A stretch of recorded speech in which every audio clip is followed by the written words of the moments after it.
This is Joe Fox, a rich white guy who puts people out of business and leaves their remains in the street.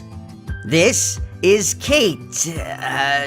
Well, it doesn't really matter, does it? Either she's going to end up with Joe by the end of the movie, or she'll be turning tricks behind the 7-Eleven. Right now, she owns a bookstore, but guess what? Joe Fox wants to buy it. Why? Who could say? He already owns a bookstore the size of the Sears Tower a block away, and her store is about the size of a living room. Why wouldn't he want it? She has a staff knowledgeable about all aspects of literature, while he hires middle school dropouts. But why wouldn't he want her store? She's cute and plucky. And Dabney Coleman is this guy's dad. Why wouldn't he? But then, love is added to the mix, because the two of them email each other? What's that?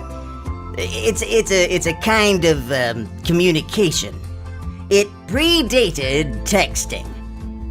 Hell, the movie is 25 years old. That's as far from us as Nazis were from hippies. Some things are just going to be lost to time. Like bookstores. They were these huge buildings that held books for stories or narratives collected on pages to read. It's like a TV show, but only written, like Twitch, but with meaning. Anyway, Joe Fox is probably Trump's head of cultural appropriation by now. He probably sold the business to a bunch of used storets and dumped his inventory to be turned into mulch and charcoal briquettes. As already stated, Kate is probably now a cheap whore.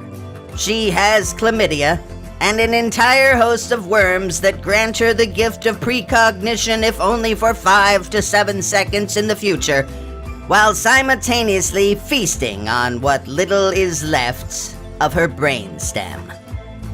Oh, this is good. This guy's Greg Kinnear. He used to be funny. Like Tosh Point O's grandfather. That's Dr. Smith. Dead. Dead. Not dead, but this was the guy they hired to play the token black, which gives you some idea just how long ago this was.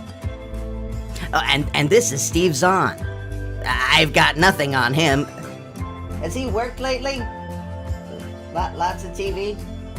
Yeah, lots of TV. He was in that Sahara film. That wasn't too bad. And I hear he's a pretty nice guy.